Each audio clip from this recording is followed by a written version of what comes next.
ये रामायण राम जी का चरित्र नहीं है, ये तो किशोरी जी का चरित्र है। वाल्मीकि जी कहते हैं, कृत्स्नम रामायणम काव्यम सीतायाश्चरितम महत्। ये सीता जी का महान चरित्र है। राम जी का चरित्र भी बीच बीच में आता है, क्योंकि राम जी सीता जी के ही आसपास डोलते हैं, उन्हीं के प्रियतम हैं, इसलिए उनका भी चरित्र आता है। लेकिन प्राधान्य तो श्री जी के चरित्र का, जानकी जी के चरित्र की प्रधानता, इसलिए इस काव्य का नाम ही सीता चरित्र है। कृत्स्नम रामायणम काव्यम सीतायाश्चरितम महत्। ये सीता जी का महान चरित्र है। और श्री जानकी जी का, श्री जी का चरित्र, भगवती का चरित्र इतना महान क्यों है? बोले भगवती के चरित्र में कभी किसी को संदेह नहीं होता। आज भी कलयुग है, जब कभी भी कोई शंका करता है, तर्क करता है, तो भगवान के चरित्र पर तर्क करता है। भगवती के चरित्र पर आज तक किसी ने तर्क नहीं किया। नास्तिक भी प्रश्न करता है तो यही कहता है, राम जी ने ऐसा क्यों किया, कृष्ण ने ऐसा क्यों किया, राधा ने क्या किया और सीता ने क्या किया, इस पर कोई प्रश्न नहीं करता। प्रश्न भी होता है तो भगवान के चरित्र पर, श्री जी के चरित्र पर नहीं, क्योंकि श्री जी का चरित्र तो महान है। सीतायाश्चरितम महत्। भगवान का भी चरित्र महान है, दिव्य है, परंतु किशोरी जी का चरित्र तो अद्भुत है। ये बड़े बड़े कथावाचक, कथा व्यास, सवेरा होते ही इनका सिर गर्म हो जाता है महाराज, कथावाचकों का। क्यों? बोले जा रहे हैं कथा करने, पता नहीं कौन सा व्यक्ति कौन सा प्रश्न पूछ लेगा, राम जी ने ऐसा क्यों किया, कृष्ण ने ऐसा क्यों किया। लेकिन सीता जी के विषय में कोई पूछेगा, ये इस बात से किसी व्यास को भय नहीं होता, वो जानता है किशोरी जी का चरित्र इतना महान है, उनके चरित्र में किसी को कोई संदेह है ही नहीं। सीतायाश्चरितम महत्। सीता जी का महान चरित्र है श्री रामायण महाकाव्य। और इसीलिए शायद ये प्रेरणा हुई कि महाराज श्री के स्मृति में ये रामायण की कथा, सीता जी की कथा, जानकी जी का चरित्र हो, जिन जानकी ने कृपा करके सखी भाव प्रदान किया। ये रामायण महाकाव्य सीता जी का ही महान चरित्र है। और हमारे तो स्त्री संप्रदाय के आचार्य श्री लोकाचार्य स्वामी जी महाराज अपने ग्रंथ श्री वचन भूषण में कहते हैं कि इतिहास श्रेष्ठेन रामायणेन कारागृहवास कर्त्र्या वैभव उच्यते। ये सूत्र है उनका श्री वचन भूषणम में कि इतिहास श्रेष्ठेन रामायणेन, इतिहास श्रेष्ठ रामायण के द्वारा, कारागृहवास कर्त्र्या, रावण के कारागार में रहने वाली, जो रावण के यहां गई, रावण उनको ले गया जानकी जी को, वास कर्त्र्या, वहां वास करने वाली जो श्री जी हैं, उनके वैभव का वर्णन करने वाला ये ग्रंथ है। इतिहास श्रेष्ठेन रामायणेन कारागृहवास कर्त्र्या वैभव उच्यते। और श्री जी का वैभव क्या है? बोले जानकी जी का, श्री जी का, भगवती का यही वैभव है कि भगवती अत्यंत करुणामयी है। भगवान में भी करुणा है, लेकिन भगवान की करुणा थोड़ी मर्यादा में रहती है। करुणा तो करते हैं, लेकिन दोष भी देखते हैं, कुछ गड़बड़ हो तो दंड भी देते हैं। लेकिन भगवती तो परम करुणामयी हैं। पुत्र भले कुपुत्र हो जाए, लेकिन मां कभी कुमाता नहीं हो। पुत्रो कुपुत्रो जाए तदपि माता कुमाता न भवति। यह जो श्रेष्ठता है श्री जी के चरित्र का, यही रामायण का स्वरूप है, यही रामायण का प्राण है। अब आप ये कहेंगे कि लोकाचार्य स्वामी जी ने ये तो कहा कि ये रामायण सीता जी का महान चरित्र है, लेकिन राम प्रिया सीता, जनकजा सीता,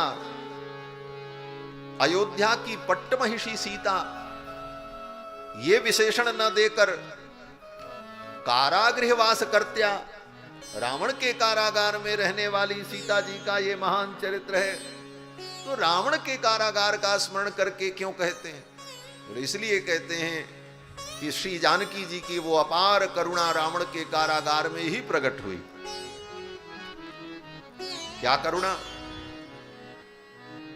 लंका में सब जानकी जी थी। हनुमान जी महाराज जब पहुंचे, लंका पर विजय हो गई, सीता जी को लेने के लिए गए सुग्रीवादि बानर। तो हनुमान जी ने जानकी जी से कहा, मां मेरी एक इच्छा है। बोले क्या इच्छा है? हनुमान जी ने कहा, सभी दुष्टों को दंड मिल गया, ये जितने राक्षस थे सबको दंड प्रभु ने दे दिया, लेकिन ये जो राक्षसियां हैं जिन्होंने आपको सताया, आपको दुख दिया यहां पर, इनको अभी दंड नहीं मिला, इनको किसी ने दंड नहीं दिया। तो मां आपकी आज्ञा हो तो मैं इनको दंड देना चाहता हूं। हनुमान जी ने ऐसा कहा जब जानकी जी से, क्योंकि हनुमान जी ने देखा था उन राक्षसियों ने कितना सताया था जानकी जी। जब पहली बार हनुमान जी आए थे लंका में श्री जी का पता लगाने के लिए, तो जब छिप करके पेड़ पे बैठे थे डाली के बीच में, तरुपल्लव मह रहा लुकाई, और लुकाए इसलिए थे कि वहीं से लुकिंग कर रहे थे, देख रहे थे क्या हो रहा, ये राक्षसियां क्या कर रही हैं।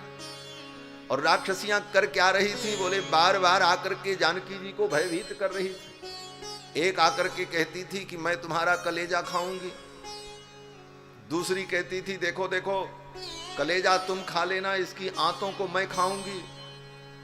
तब तक तीसरी आई, तीसरी ने कहा कि इसका जो सिर है, इसके सिर को फोड़कर इसका जो भेजा है वो मैं खाऊंगी, और देखो सब लोग तय कर लो किसका कौन सा हिस्सा होगा, और लड़ाई मुझे पसंद नहीं है, हम लोग आपस में बांट करके इसे खाएंगे। जानकी जी भयभीत हो।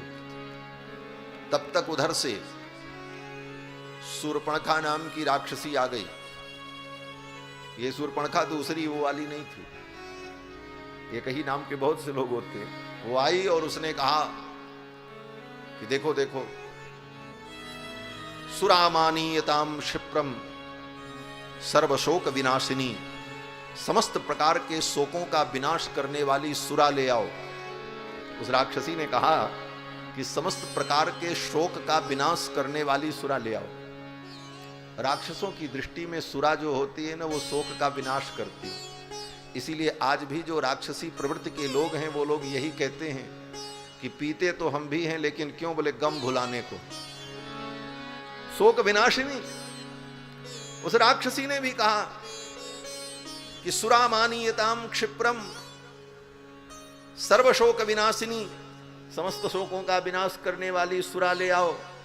और सुरा पीने के बाद मानुषीम मांस मा खाद्य, इस मानुषी के मांस को खा करके नृत्यामोथ निकुंभिलाम, ये निकुंभिला देवी की जो वेदिका है, इस वेदिका पर मैं नृत्य करूंगी, मैं नाचूंगी इसके मांस को खा करके। ऐसा त्रास दिया उन राक्षसियों ने जानकी जी। हनुमान जी ने ये सब देखा था। आज हनुमान जी को सब बातें याद आ रही थी। हनुमान जी ने कहा, मां एक मौका आप दे दो, इन राक्षसियों को मैं दंड देना चाहता हूं, इन्होंने आपको बहुत सताया है। और क्या दंड? हनुमान जी ने कहा, मैं इनका चित्रवध करूंगा। चित्रवध क्या होता है? कहते चित्रो विचित्रो वधः, चित्रवध बड़ा विचित्र वध होता है। किसी को तड़पा तड़पा करके मारना, इसका नाम चित्रवध है। एक उंगली तोड़ दो, शरीर पे घाव कर दो, फिर उसे 2-4 घूंसा मारो, फिर उसका सिर फोड़ दो, धीरे धीरे वो मृत्यु को प्राप्त हो, इस प्रकार तड़पा तड़पा करके मारना, इसी को चित्रवध कहते। हनुमान जी ने कहा, मैं इनका चित्रवध करना चाहता हूं। हनुमान जी के इन वचनों को सुनकर के जानकी जी के हृदय में करुणा प्रकट हुई। उन राक्षसियों ने अपनी रक्षा के लिए जानकी जी से निवेदन नहीं किया कि हे जानकी जी मुझे इन हनुमान जी से बचा लो, अपनी रक्षा की प्रार्थना भी नहीं की। लेकिन अत्यंत करुणामयी श्री जानकी जी ने हनुमान जी को डांट दिया और जानकी जी ने कहा हनुमान तुम बंदर के बंदर ही हो, मैं तो समझती थी बुद्धिमताम वरिष्ठम ज्ञानिनाम अग्रगण्यम सकल गुण निधानम, लेकिन तुम बंदर ही हो, तुम्हें इतनी समझ नहीं आई कि सेवक के अपराध करने पर दंड स्वामी को मिलता है। भृत्यापराधे सर्वत्र स्वामिनो दंडमिष्यते, भृत्य के अपराध करने पर स्वामी को दंड मिलता है। और ये तो रावण के भृत्य हैं, उनके दास हैं, और रावण को दंड मिल चुका है। फिर इन राक्षसियों को दंड देना ये न्याय संगत नहीं। हनुमान इन्हें तुम मार नहीं सकते। उन राक्षसियों को हनुमान जी के क्रोध से बचाया जानकी जी, जबकि उन राक्षसियों ने जानकी जी से प्रार्थना नहीं की, निवेदन भी नहीं किया। तो यह जानकी जी की जो करुणा है, माता कुमाता न भवती, यह अपार करुणा जो श्री जी की है, उस करुणा का स्मरण करके आचार्य कहते हैं कारागृहवास कर्त्र्या वैभव उच्यते। कारागार में रहने वाली सीता जी का ये वैभव जो है वो रामायण है। और हमारे आचार्य श्री पराशर भट्टर स्वामी जी तो कहते हैं कि जानकी जी ने तो राम जी के दरबार को भी छोटा बना दिया। राम जी परब्रह्म परमात्मा सच्चिदानंद हैं, इनके दरबार की बड़ी महिमा है, लेकिन हमारी श्री जी का जो दरबार है वो दरबार तो राम जी के दरबार को भी छोटा बना देता है। राम जी से बड़ी सरकार है श्री जी की सरकार। पराशर भट्टर स्वामी कहते हैं मातर मैथिली राक्षसिस्त्वयि तदैवार्द्रापराधास्त्वया रक्षन्त्या पवनात् मजाल लघुतरा रामस्य गोष्ठी कृता। राम जी की गोष्ठी को, राम जी के दरबार को आपने लघुतर बना दिया, छोटा बना दिया। क्यों? बोले मातर मैथिली राक्षसीस्त्वयि तदैवार्द्रापराधास्त्वया रक्षन्त्या पवनात् मजाल। हनुमान जी के द्वारा उन राक्षसियों की आपने जो रक्षा की, इस घटना के कारण आपने राम जी के दरबार को छोटा बना दिया। राम जी का दरबार छोटा क्यों हो गया? आचार्य चिंतन करते हैं तो राम जी के दरबार में किसकी रक्षा होती है? बोले राम जी की शरण में कोई आता है तब राम जी उसकी रक्षा करते हैं। शरण में नहीं आया तो राम जी कहते तुम जाओ, हम नहीं जानते। शरण में आओगे तब हम तुम्हारी रक्षा करेंगे। मेरी शरण में आएगा तब मैं उसकी रक्षा करूंगा। और उसमें भी बड़ी बड़ी शर्तें लगा दी भगवान ने। क्या क्या शर्त लगाई? बोले सकृदेव एक बार, प्रपन्नाय दूसरी शर्त प्रपन्न होकर, तवास्मीति च याचते, हे प्रभु मैं आपका हूं ऐसी याचना आकर के मुझसे करे। एक बार प्रपन्न होकर, मात्र मेरी शरण में आकर और मुझसे कहे कि मैं तुम्हारा हूं, तवास्मि आपका हूं, इति याचते ऐसी याचना करे तो अभयम सर्वभूतेभ्यो ददाम में तद्व्रतम मम। भगवान कहते मैं उसको सब जगह से अभय कर देता। इतनी बड़ी शर्त। लेकिन किशोरी जी के दरबार में, बोले किशोरी जी के दरबार में चाहे कोई जाए चाहे न जाए, उनसे प्रार्थना करे न करे, फिर भी करुणामयी जानकी जी ने उन राक्षसियों की रक्षा की।